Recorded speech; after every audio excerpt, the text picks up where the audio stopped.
Olá, bom dia a todos.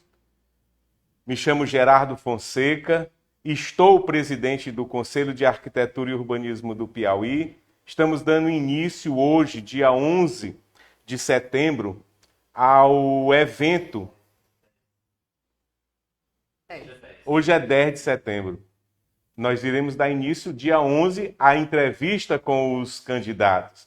Hoje estamos fazendo essa live prévia para que a gente possa estar situando, né, o assunto que nós vamos falar. Né? O nome desse evento, Agenda CAU Piauí Eleições 2024, onde iremos trazer, né, os candidatos até o nosso conselho e vamos entregar oficialmente esse documento que foi escrito pelos arquitetos brasileiros, em que contempla todas as nossas demandas frente ao desafio que é gerir uma cidade. Então, os candidatos a prefeito do estado do Piauí, a princípio Teresina, receberão essa carta para que eles possam, durante o seu mandato e na preparação deste, utilizar os serviços e utilizar o trabalho, né, e o know-how, o conhecimento do arquiteto e urbanista para desenhar as cidades. Nós sabemos que a formação do arquiteto passa pelo urbanismo. Nós temos uma formação dupla, arquiteto e urbanista. Nós trabalhamos todo o planejamento urbano de uma cidade. Então, fica explícito nesse documento escrito e que iremos entregar aos candidatos o quão necessário é um trabalho especializado na área. Tá? Então, estamos aqui com componentes e que são conselheiros. Nós estamos aqui com a conselheira Cíntia, nós estamos com o conselheiro Ariosto, que compõem a Comissão de Política Urbana e Ambiental, CEPUA, no CAU Piauí. Essa comissão reunida fizeram a leitura desse documento e elaboraram 7 perguntas. Essas perguntas vão servir para o bate-papo que vamos travar aqui com os candidatos. Iremos falar sobre planejamento urbano integrado, iremos falar sobre transporte público, iremos falar sobre regularização fundiária e habitação de interesse popular, infraestrutura verde com sustentabilidade, participação popular na gestão urbana, combate às desigualdades e inclusão social. Iremos falar sobre cidades resilientes e gerenciamento de situações de risco relacionado aos extremos climáticos. E iremos trabalhar um pouco sobre a integração e o planejamento dessas propostas. Para o primeiro tópico, conselheira Cíntia e o conselheiro Ariosto, eu vou dar uma ideia antes de formular a pergunta. Essa ideia servirá, inclusive, para o entrevistado situar e descobrir e ter conhecimento da ação, da atividade do profissional de arquitetura e urbanismo. Iremos fazer a seguinte introdução. O planejamento integrado é um processo estratégico que visa coordenar diferentes áreas e setores de uma cidade ou região, de forma a alcançar um desenvolvimento sustentável e equilibrado. A pergunta seria: como o senhor pretende estruturar a cidade a partir do planejamento territorial, política habitacional e mobilidade urbana, especialmente nas periferias urbanas e assentamentos precarizados? Então, nós iremos aguardar a resposta do candidato. Mas, de antemão, eu queria abrir aqui para a gente debater pouco tempo sobre a necessidade desse planejamento territorial para a gestão municipal. Então, nós como profissionais, né, como o Gerardo já comentou, nós somos arquitetos e urbanistas, então passamos por essa formação de planejamento, né, de planejamento urbano, que é muito importante para a gestão pública. E aí, nessa área de planejamento urbano integrado, nós entendemos que a gestão ela é multidisciplinar. Então, nós precisamos que o corpo técnico, né, apoie a gestão política, né, gestão pública, e nós, como profissionais dessa área, somos muito importantes nesta questão, porque quando você planeja cidade, né, você passa por vários tipos de tópicos, né, e quando você tem essa gestão integrada, né, passa por transporte público, por política habitacional, por infraestrutura, né, das cidades, e tudo isso precisa ser coordenado junto com a gestão pública. Então, a gente pretende sensibilizar os candidatos a pensar no futuro, né, a pensar na questão de que a política ela é importante para as coisas acontecerem, mas que o corpo técnico ele precisa estar presente e profissionalmente capacitado para que as coisas aconteçam, né, na cidade. Então, a gente tem essa intenção de sensibilizar realmente os candidatos a pensarem mais no técnico, né, do que na política, né, que também é tão importante quanto, mas trazer essa parte técnica para a gestão, né? Conselheira Ariosto, você acha que essa visão que a conselheira Cíntia trouxe para nós, ela tem uma importância dentro da estrutura das prefeituras, dos órgãos públicos? E qual é essa importância vai trazer em benefício para a população? Bom, inicialmente a gente sabe que quem entende planejamento urbano é arquiteto, né? Então, inicialmente a gente já tem que entender que nós, como arquitetos, temos que integrar esse corpo técnico que a Cíntia falou, na prefeitura, no estado, seja onde for. E fazer parte desse planejamento, né? Então, desde quando a gente pensa em zoneamento, pensa em plano diretor, é um pensamento mais amplo, né? Quando se fala de urbanismo. Não é só uma via em si, uma cidade em si. Então, como a Cíntia falou, são vários pontos a serem analisados. E aí, quando você tem esse estudo, né, específico sobre esses assuntos, você consegue resultados maravilhosos, como, por exemplo, ter um local certo para várias situações, como a gente fala do zoneamento, né, para o diretor. Então, é essencial que a gente faça parte desse corpo, né, de técnicos que analise o todo e esteja junto com a política, né? Perfeito. A gente espera realmente que esse tópico, planejamento urbano, seja muito importante na hora dele integrar, né, e compilar o seu programa de governo, né? Agora vamos falar um pouco sobre o transporte público. Nós sabemos a necessidade do transporte público e como ele é um componente essencial na organização e nas cidades modernas.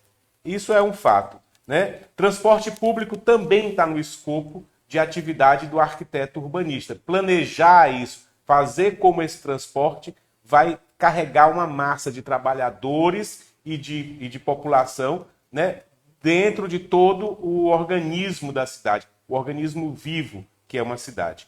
A pergunta será para os candidatos: que medidas o senhor pretende tomar de forma a dispor a população de Teresina de um transporte público confortável, seguro, que conecte a cidade e que tenha confiabilidade de horário e percurso?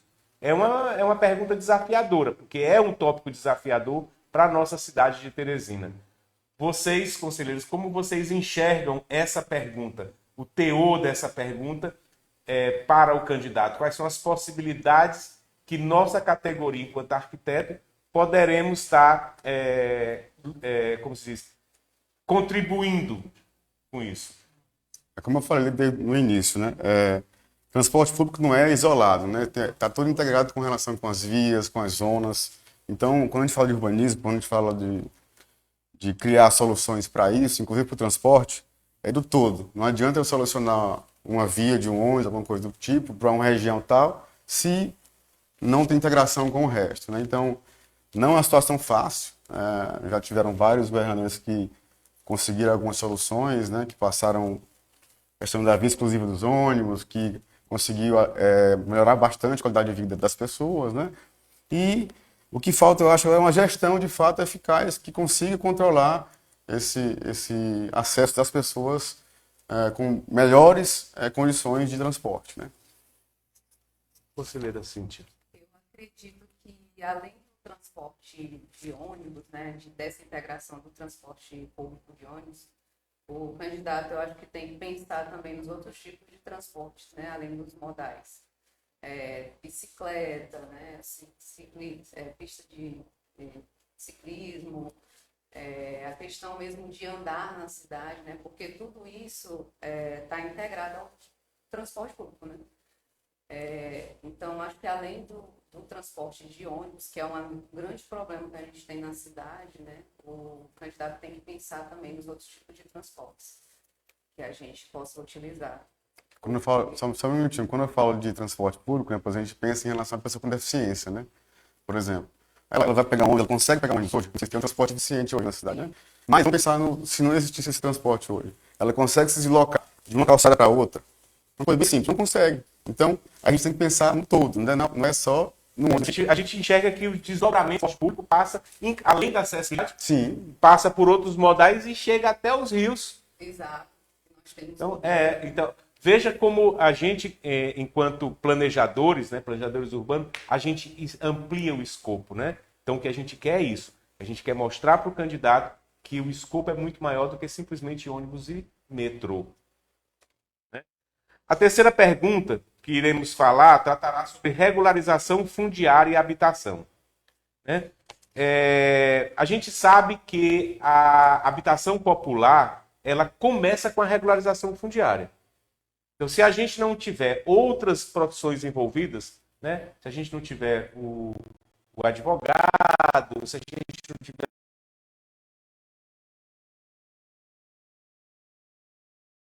o serviço social, se a gente não tiver os arquitetos e não tiver os engenheiros, a habitação não acontece. Né? A habitação em áreas, né, urbanizáveis. Então, como tema fundamental para o desenvolvimento urbano justo e sustentável, especialmente em contexto onde a desigualdade social é acentuada. A pergunta será, em cima de ATIS. ATIS é assistência técnica para habitação de interesse social. Tem tudo a ver. Né?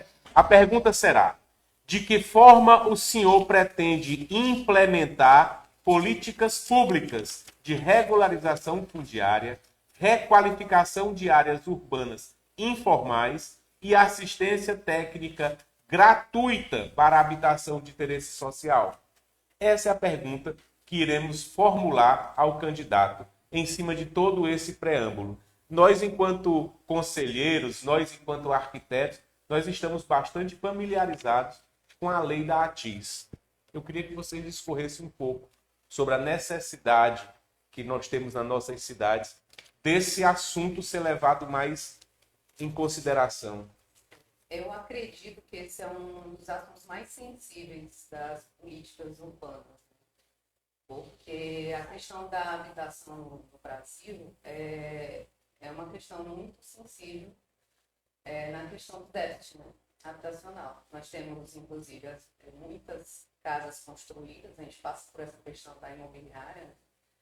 Mas as pessoas moram, na sua maior parte, em ambientes hostis, né? Em ambientes com pouco tipo de estrutura. Então, isso perpassa pela maior parte da população, essa questão habitacional, que é uma questão muito sensível. E como é que candidato pretende trazer isso, né? Porque a questão da habitação não é construir, não é apenas construir casas novas em locais distantes, né? Que você constrói a casa, mas não leva o transporte, não leva as outras questões, né? Para funcionar. Então, acredito que a questão da habitação tem que ser tratada com muita sensibilidade e também muita integração, porque existem, como a gente já conversou, né, nós temos esse papel de ampliar o olhar também do candidato em relação aos assuntos. Então, existem várias maneiras de tratar esse tipo de assunto, né, o assunto da habitação, como a questão da assistência técnica social, né, que não só apenas se trata em locais insalubres, né, mas também traz também a questão do centro, né, das casas nos centros, nos prédios, que podem ser também adaptados para esse tipo de habitação, de moradia, né, e também sempre trazer também essa parte da regularização, né, que é muito importante. Você ter sua garantia de moradia, que é um direito básico, né? Então, a gente vem realmente com essa intenção de ampliar o olhar do candidato, porque, às vezes, se passa muito essa ideia de que construir novas habitações vai resolver o problema, e não necessariamente é isso que acontece, né, na prática. A revitalização é uma boa, né? E pegando nesse ponto, não é só construir, como a Cíntia falou, na questão social, de educação. Não adianta eu pegar lá, construir 200 casas num local X, que pessoas precisam daquela região, e não colocar lá escolas, colocar todo um serviço que vai atender essas pessoas. Porque isso não adianta. Ela vai querer, ela pode até morar lá, mas ela vai querer se deslocar para outro local e vai gerar todo o transtorno de novo. Então, é mais um ponto, como eu falo, né? Todos os pontos interligados. É mais um ponto que ele é bastante sensível, todo mundo quer ter sua casa, quer ter sua moradia, ainda mais pessoas que já vieram de uma situação mais difícil, vamos dizer assim. Então, eu acho que é um olhar muito sensível. Perfeito. A gente está aqui com alguns membros da Comissão de Política Urbana e Ambiental e a gente quer fazer um rodízio, tá? A Cíntia, eu agradeço a Cíntia, a participação dela aqui conosco.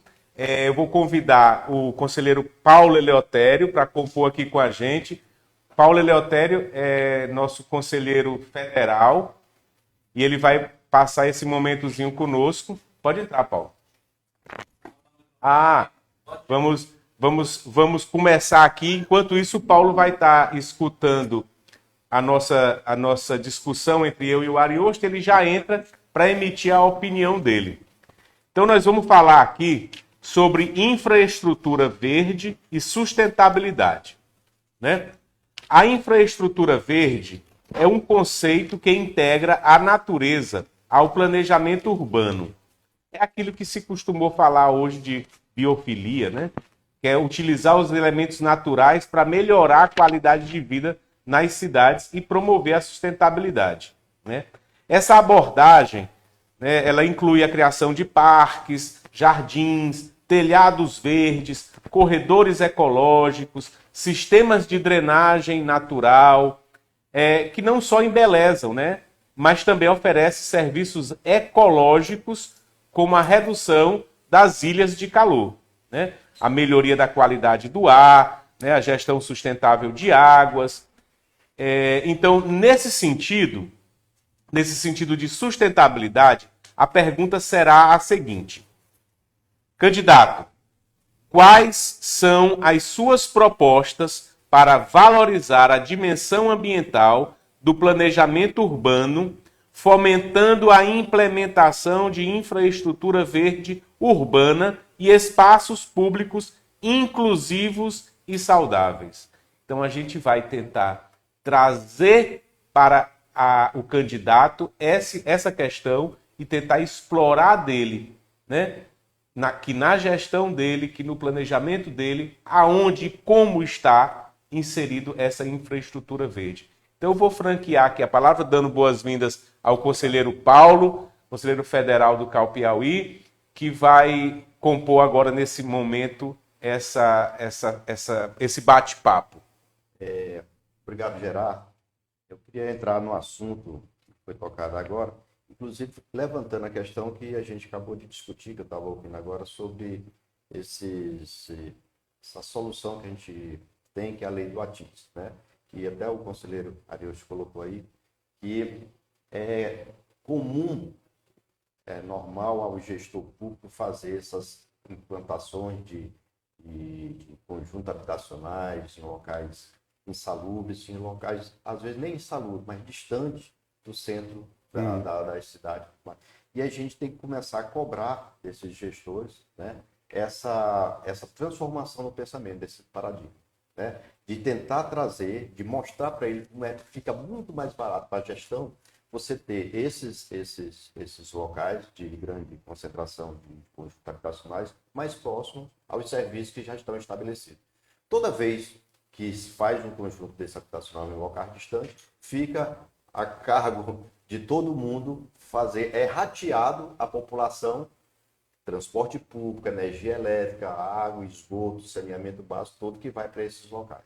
Então, dentro desse gancho que a gente colocou agora da sustentabilidade dessas áreas verdes, hoje, que já estão estabelecidos esses conjuntos habitacionais em locais distantes, urgente que desse intervalo urbano, nesses vazios urbanos, sejam já pensados de forma que possa dar a essa população, ou quem por ali transita, essas condições de que não sejam insalubres, né? Que a gestão tenha por obrigação, né, de ir fazendo parques, locais de Convivência, né? até de lazer para a população, né? Para as pessoas poderem, naquele intervalo, poderem estar usando aquele espaço que está hoje sem utilização. E essa questão, eu acho que é uma questão importante, porque não é uma questão visível ao gestor, né? Então, assim, e em cima disso, entender que esses locais provavelmente serão locais que têm que ser pensados também como locais de drenagem, locais de receber, que a gente tem em vários bacias de acomodação, né? De fazer essa Bem colocado. Então, todas essas questões, eu acho que hoje não tem essa visão imediata do gestor público, né? Então, o quanto é importante nós, como planejadores urbanos, nós como arquitetos, nós estarmos levando isso, já foi colocado aqui no início, o quanto é importante nessas gestões que são descentralizadas hoje nas cidades do Brasil, que em cada setores da cidade tenha uma equipe técnica que pense isso, né? Não que vai pensar o modal de deslocamento, vai pensar a questão de sustentabilidade, vai pensar a questão do verde, da drenagem urbana, da infraestrutura. Então, isso tudo eu acho que passa pelo reconhecimento de quem está apto a fazer isso. Eu acho que nós, arquitetos urbanistas, com essa carta, nós estamos colocando vamos dizer assim, a categoria à disposição dos gestores para nós sermos consultados e levando nosso conhecimento para a população, para a sociedade. Por exemplo, no caso, como é que se chega a ter um vazio numa região e ela é ocupada, né? Por quê? Não foi pensado nesse zoneamento, né? E foi ocupado por pessoas, por quê? Naquele local, né? Então, não teve estratégia para pensar naquilo, então, para pegar essas pessoas e garantir a elas esse local adequado. Então, essa cidade cresceu, né? De forma sem ordem, né? Exatamente. Então, você vai crescendo, crescendo, chega uma hora que não dá mais. Então, você tem que fazer um controle, fazer um planejamento, né? E estimar tudo isso daí. Isso se torna caro, né? Caro. E quando a gente traz para o ambiente do Piauí, de Teresina, a gente imagina que a necessidade é urgente, né? A gente sabe quantos ar-condicionados, quanto uma sombra representa em ar-condicionado. Quer dizer, ela resfria todo o ambiente, uma única árvore. E o que é que a gente faz dia a dia? A gente corta as árvores, poda as árvores, retira a massa verde. E os gestores, eles acompanham esse pensamento, um senso comum, né? De retirar mesmo a cobertura vegetal, né? A gente vê quando é entregue um condomínio, inclusive condomínio de luxo, é entregue totalmente arrasado, terra arrasada, né? Para se reflorestar, né? O que a gente tem que fazer é cobrar, né, do gestor uma política, né, de infraestrutura verde e sustentabilidade. Tem que estar no plano de governo dele. Por exemplo, Gerardo, quando você fala de estrutura verde, né, você fala de praça, você fala de Fala locais de de tudo. convivência, você fala de tudo. Né? Então, quem tem criança, como eu, né, por exemplo, você vai pega um sábado e domingo, você quer passear, fazer alguma coisa, você só pode ir ou de manhã cedo, né, 7 da manhã até as 8 no máximo, ou então você vai tardezinha para a noite. Então, aonde a gente pode ir aqui em Teresina hoje? Né? Então, se você conta nos dedos as opções que você tem. Engraçado é Né? que eu me chamei a atenção de uma coisa que a minha mãe, quando era criança, aqui, ela morava próximo à Praça João Luiz Ferreira. E ela me disse que brincava na praça o dia inteiro, brincava de boneca na praça. Assim, era isso que você queria para seus filhos, né? Que você pudesse sair de casa e ir para a praça brincar de boneca, brincar de Exatamente. carrinho, com sombra, Quer dizer, como com é segurança. exatamente, não tem como você ir aqui em Teresina, você ir para um parque desse, 10 da manhã, 11 da manhã, se ele fosse mais arborizado, talvez daria desse para ir, né? É. Então, além de criar mais espaços como esse, porque nós temos poucos. Mas Quando não- você vai para um lugar desse, Mas não é só é lotado. o espaço em si, Adilson, as ruas, as Sim, vias, sim, né? sim. Tudo isso que o Geraldo está falando, de antigamente, a gente circulava na cidade. Olha como a gente foi emburrecendo, né? Antigamente, a posteação da cidade era feita toda de um lado, porque do outro lado tinha as árvores, né? De um tempo para cá, ela foi fazendo um zigue-zague para poder resolver a questão da concessionária de energia, porque ela precisava de um lado e do outro para iluminar melhor, tá certo? O que foi que isso inviabilizou? Inviabilizou as árvores nas ruas, A vegetação. porque você não pode ter a vegetação e o fio passando por cima. Então, assim, o que a gente vê, como ele está dizendo, é no centro da cidade, principalmente essa circulação, é terra arrasada. Você pode planejar aí com o seu filho no final de semana, num parque e tudo mais. Mas quem faz uso todo dia do centro da Exatamente. cidade, caminha no sol o dia todo, porque É. não tem nem a possibilidade de ter a água. Exatamente. Então, interessante é esse conceito de infraestrutura verde está arraigado dentro da cabeça do gestor como parte de uma infraestrutura maior, tá? O nosso diretor aqui já veio dizer que nós estamos com 25 minutos. Vamos acelerar para a gente cumprir em tempo mais rápido porque nós, arquitetos, é o seguinte, deu para a gente uma matéria, a gente vai falando. Nosso diretor aqui já nos comunicou os 25 minutos. Presidente, será que quer considerar? Eu vou trazer a conselheira Adriana para compor, agradecer o conselheiro Ariosto, dele estar compondo aqui conosco, e eu já vou passando a próximo tópico que a conselheira Adriana vai estar discutindo conosco, que é a participação popular na gestão urbana, né?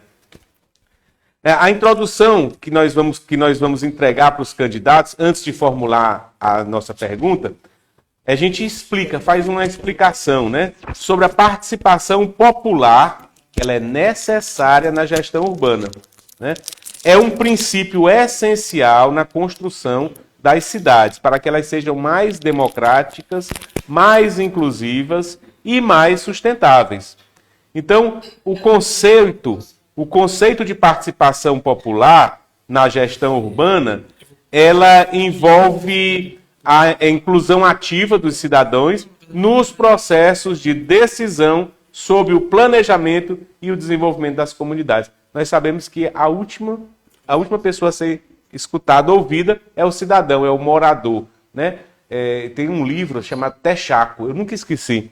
É um livro que foi escrito, ganhou até um prêmio e se passa numa época aí da década de 20 do século passado, em que a figura do urbanista adentrando uma favela foi tomada com muita precaução e muito medo, porque a ideia que se tinha era que o urbanista chegava lá e destruía tudo e fazia o que ele queria. Ele não escutava o que a população queria. Então essa foi uma ideia que se teve durante muito tempo dos urbanistas, né, de quem planejava as cidades. Né? Então, em cima disso, a pergunta que iremos fazer para os candidatos. O senhor planeja ampliar os mecanismos de participação popular e dos segmentos técnicos nas discussões e decisões sobre políticas públicas de planejamento urbano em nossa cidade?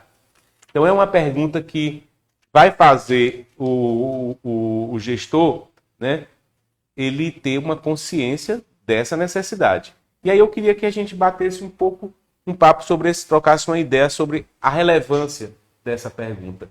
Bem-vinda, conselheira Adriana. Obrigada. Bom dia a todos. Quem faz a cidade são as pessoas. Elas é que contemplam as cidades, elas que vivem nas cidades. Então, elas têm que ter uma participação para elas externarem suas necessidades, suas demandas. Eu acho que nos últimos anos, essa questão da participação popular, a gestão participativa, ela tem contribuído muito para a gente, pelo menos, fazer um levantamento do que a cidade está necessitando. Agora, entre o que a população coloca para a sociedade e o que é feito, aí tem uma demora. Essa demora, que são as políticas, as gestões, que são olho mais voltado para a política. Eu acho que a política é necessária na nossa sociedade, mas também é necessário a gente prestar atenção o que a nossa população está precisando, a carência dela. Então, a sociedade, as pessoas, todo momento se transformam. Então, a gente, todo dia, a cidade é um organismo vivo. Então, ela cresce, ela se modifica, ela expande, ela recua. E é isso, a gente tem que ser um observatório e o que é que está acontecendo. O arquiteto e o urbanista, ele tem essa prioridade, essa visão multidisciplinar, uma visão que ele diagnostica tanto macro e micro escala. Eu acho que a população tem que fazer parte de toda a gestão. É necessário todo esse processo. Eu acho que inclusive, isso partiu há muito tempo no Porto Alegre, que era o orçamento popular, foi criado talvez 2, 3 décadas atrás.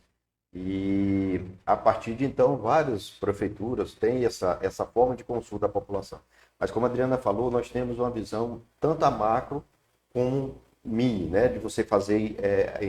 Nós, que você diz, os arquitetos. Intervenções menores, né? Mas aí, quando a gente planeja um macro, é importante ter escutar a população para soluções, às vezes, que são demandas urgentes e necessárias naquele local. Então, assim, e aí eu colocaria outra questão, inclusive, na nossa pergunta, que seria a medição desses resultados. Tá? Então, às vezes, se faz uma propaganda muito grande, que está se consultando a população, está se fazendo um orçamento popular, mas isso depois não tem um feedback no que foi feito realmente e se isso resolveu. Então, esse medidor da atuação do orçamento popular é importante até para você aferir, na verdade, se isso está sendo feito acontecer. Né? Então, é um outro tópico que eu acho que pode ser incluído aí. Perfeito. Paulo, e ainda às vezes são situações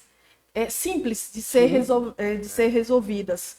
Só que às vezes esse feedback é tão rápido que aquele coisa simples se transforma numa coisa maior. Complicado. Aí já gera maior custo, maiores despesas e tudo. Eu trago um exemplo que eu adoro esse exemplo, né? Não sei se isso é verdade, é uma lenda, mas dizem que no Japão, para se construir uma praça, se tira todo o espaço e deixa para a população transitar. Aonde vai criando as trilhas naturais, é por ali que o desenho vai ser feito. Ou seja, somos nós que traçamos a cidade, né? Mas nós precisamos nos organizar certas vezes. E essa organização é feita por nós, arquitetos. Exatamente. Então a gente está nesse limite entre liberar para você fazer como o ser humano deseja, mas organizando tudo, porque a vida em sociedade é uma vida que pressupõe organização. Né? Então a gente, esse ponto de pauta vai ser para questionar, para abrir mesmo a cabeça do gestor em torno dessa questão da participação da população nas decisões, né, da gestão urbana. O seguinte tópico será combate às desigualdades e inclusão social. O combate às desigualdades e à inclusão social são desafios centrais para o desenvolvimento urbano sustentável e justo. Em muitas cidades, a segregação espacial e a falta de acesso a serviços essenciais exacerbam as desigualdades sociais. criando ambientes onde oportunidades e qualidade de vida são distribuídas de maneira desigual, né? Então, o arquiteto e urbanista ele desempenha um papel crucial nessa luta contra as desigualdades, né? Nós temos uma formação em que a gente, como bem explicou a conselheira a Adriana e o conselheiro Paulo, nós pensamos do macro ao micro. Então, a gente tem essa visão holística, né? E a desigualdade, assim, é algo que, como o conselheiro Ariosto acabou de falar, quando a gente estava falando em transporte público, ele puxou o tópico da calçada, né? A mobilidade ativa, ou aquele que não pode fazer a mobilidade ativa, né? Ele é prejudicado com a calçada sem acessibilidade. Ou seja, nós, enquanto arquitetos, nós vamos atrás de todo tópico que expõe uma desigualdade. Pode ser na acessibilidade, pode ser na qualidade de vida, nos serviços essenciais, no transporte público, seja onde for. Então, em cima desse tópico e dessa nossa expertise, a pergunta que iremos formular ao candidato é: quais ações o senhor propõe para combater o racismo, a misoginia, a xenofobia, a homotransfobia, favorecendo a inclusão de pessoas pretas, mulheres, migrantes, indígenas, a comunidade LGBTQA+, na apropriação e uso dos espaços urbanos? É uma questão social, é uma questão que nós, arquitetos, pensamos. Quando a gente pensa no urbanismo para a mulher, é diferente como a mulher se desloca da casa para o trabalho. O homem sai da casa para o trabalho, do trabalho para casa. Alguns têm uma paradinha no bar. Mas a mulher não. O deslocamento da mulher é casa, creche, escola, trabalho, supermercado, creche, aula de inglês, casa. Ou seja, a gente tem que entender, todos, né? A gente tem que entender o indígena, a gente tem que entender como as populações e todas as políticas sociais, o arquiteto pensa nesse sentido. Então, eu queria que a gente discorresse um pouco sobre a importância do gestor combater com ações de urbanismo essas questões. Gerardo, eu diria que essa forma de opressão, né, que está na sociedade, que é essa nossa sociedade escravagista e paternalista, né, ela é invisível, né? E isso se expande no urbanismo de uma forma mais invisível ainda, e eu vou te dar bem aqui um exemplo. Aqui nós temos um marco na nosso urbanismo que se chama Ponte Estaiada, né? Aí você olha só, para a Zona Leste, onde a Ponte Estaiada chega, tem lá um local de eventos, tem lá um parque de diversão, tem lá um local de caminhada das pessoas, da população, de lazer, de esporte, né? E do outro lado, numa região menos favorecida, né, não tem, inclusive, nem as alças de acesso dessa ponte, né? Então isto é uma forma de opressão invisível que a gente tem aqui, né? A gente está vendo a construção quase sem sentido de uma outra ponte lá na universidade, que do lado da universidade está sendo feita uma rotatória com um espaço de lazer, um espaço de jardim, e do outro lado, lá na Vila Operária, salvo engano, né, onde a ponte vai chegar, cara, acabaram simplesmente com o único campinho de futebol que tinha lá, é onde a ponte vai chegar, e a terra arrasada. Você tem duas vias que vão ser duas vias de acesso de 7 metros de largura cada uma, ou seja, no meio de um bairro popular, um bairro de condensado, altamente condensado. Então, assim, o tratamento desse tipo de opressão é invisível hoje para a gente. E aí nós, arquitetos e urbanistas, temos a obrigação de levar esse debate, de levantar essa bola para que a gente comece a desmistificar essa forma de atuação do poder público. Eu acho que a sua pontuação foi cirúrgica. Paulo, a gente está falando de quanto em distância? Ali, a situação que o Paulo está descrevendo é exatamente entre rios. Isso. Ali na situação do Rio Parnaíba. Então, a Raul Lopes e Marechal Castelo Branco. Rio Poti, aliás. E aí, é isso que a gente depara e acha normal. Eu acho que a gente tem que tirar de normatizar as coisas que deixam por um lado sim e outro não. A questão do 2 pesos e 2 medidas. Eu acho que a gente acabou de falar de participação popular. Como é que a gente vai incentivar o esportes, o lazer, se eu não preservo aquela área? Então, Não tire. tem opção até. Não dá, né? Tem opção. Qual seria outro lugar que você jogar bola? Vamos transferir, vamos só mudar de posição ou de local. Mas eu acho que é isso. Quando a gente fala de um planejamento urbano integral, a gente também está prevendo isso aí, para que não aconteça. A cidade ela tem várias zonas, é uma cidade consolidada, Teresina, assim, na centralidade dela e nos principais bairros dela. Mas a gente tem que ver que tem o outro lado do rio, não tem só a Zona Leste, eu acho que tem Norte, Sul, Leste, Oeste, Sudeste, e são regiões que têm suas tradições, suas particularidades, tem que ser reconhecida.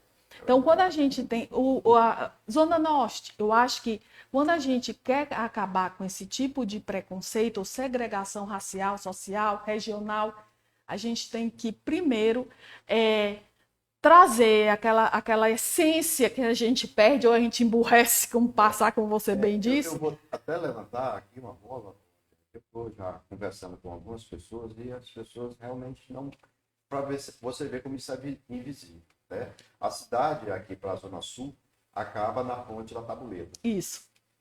Olha só, você sai do centro administrativo pela prainha, né? Quando chega ali no Saci, a ponte passa por cima, você pega uma alça da ponte e sobe na avenida principal do Saci. Ali a cidade acabou. Aí eu digo, a cidade planejada, a cidade que tem opção de infraestrutura, de lazer, a população acabou. Por quê? Se você continuasse a prainha, você vai encontrar quem? Vilirmã Dulce, Mário Covas, ou seja, o gestor não faz a ação no sentido de fazer a integração desses candidatos profissionais lá longe que ele projetou, que ele colocou. Né? E a cidade deixa eles lá parados, lá, que você, para acessar, você tem que ir para uma BR, que quando chega lá, não tem. Por que lá na Vilirmã Dulce não tem um calçamento? Não tem um asfalto? Porque ele não está integrado ao sistema viário e urbano da cidade. Isso aí está intimamente ligado a essas questões de racismo, misoginia. Aí você nem pensa nessa. Não. E antigamente tinha um outro marco, né, que era o trilho. Sim. Depois do trilho, né, era ali, ninguém valia. Não, o ser humano, depois do trilho, é um ser humano inferior. Isso perdurou por Teresina durante muitos anos. Sim. Né? E hoje, de outras formas. De outras formas. Então, são o gestor... outros trilhos que estão... Outros trilhos. Que nos separam. Então, o gestor tem que estar atento a isso. Ele tem que estar sensível a esses gatilhos aí.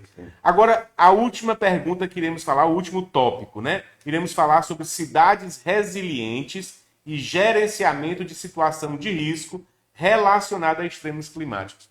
Nós estamos aí vivenciando todo momento as cidades, como bem disse o Papa João Paulo, ele disse, o planeta está doente. Esse calor do planeta é febre. O planeta está em febre. Né? Então, assim, o gestor tem que estar prestando atenção, porque as reações do planeta frente a essa doença, ela vai nos atingir a todos nós. Porque nós somos um organismo vivo dentro de um macro-organismo vivo, que é o planeta. Então, essas mudanças climáticas se intensificarão e as cidades estão cada vez mais expostas a eventos climáticos extremos. A pergunta é, como gestor público, particularmente enquanto prefeito, você pode liderar a atualização dos planos diretores de forma a torná-los mais parametrizáveis e capazes de responder de maneira eficiente aos desafios dos sistemas climáticos e a necessidade de aumentar a resolução das cidades. O que o senhor fará com relação a esses planos diretores? Eu acho, Gerardo, que assim, uma atualização da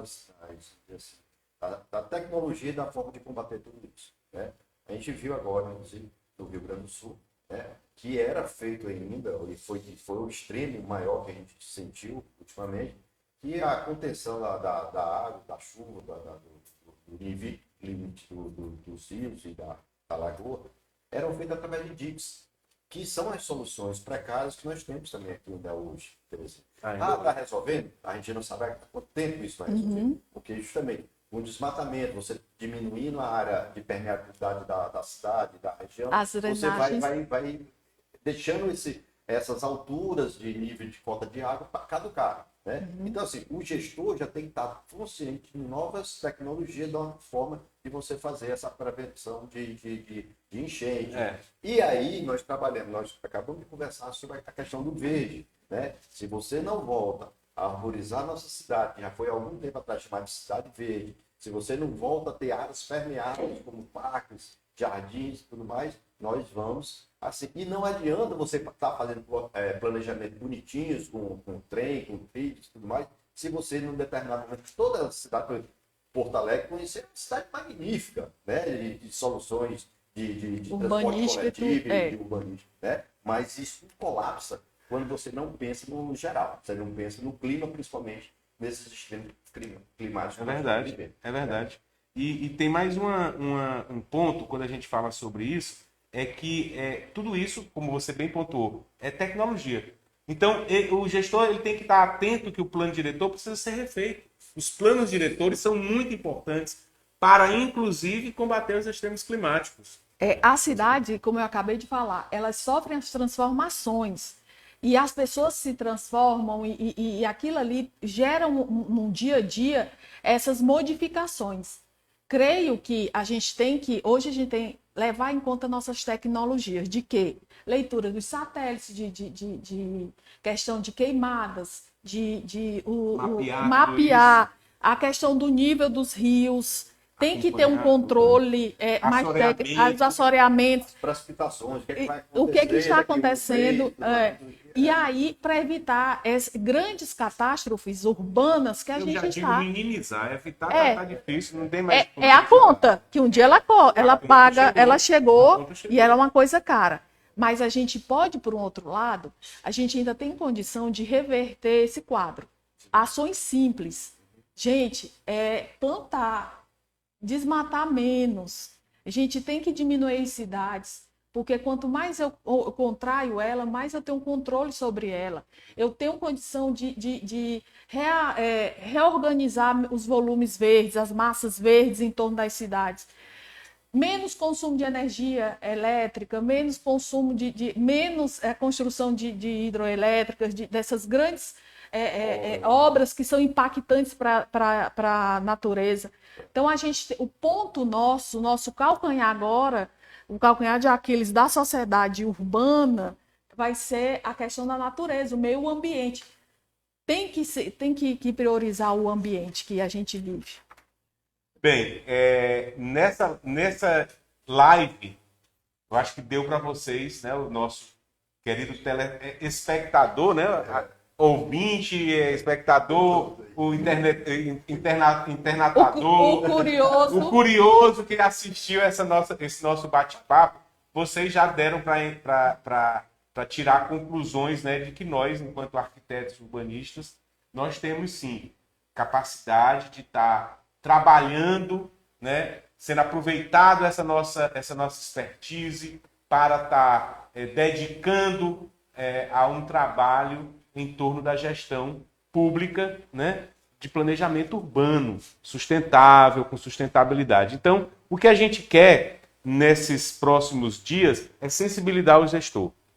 Né? Sensibilizar o gestor de que ele tem, sim, profissionais capacitados, tá, para estar discutindo, oferecendo soluções. Vocês viram que a gente aqui, em 1 hora de live, a gente ofereceu de graça, hein, um monte de solução. Né? E se deixar, a gente passa o dia todinho aqui falando e a gente vai ter solução para tudo.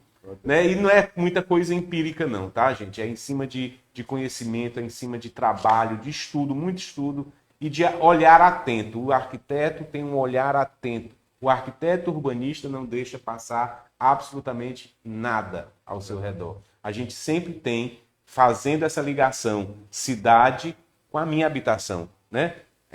Sai da escala do macro, vem para a escala do micro, né? E a gente tem essa capacidade.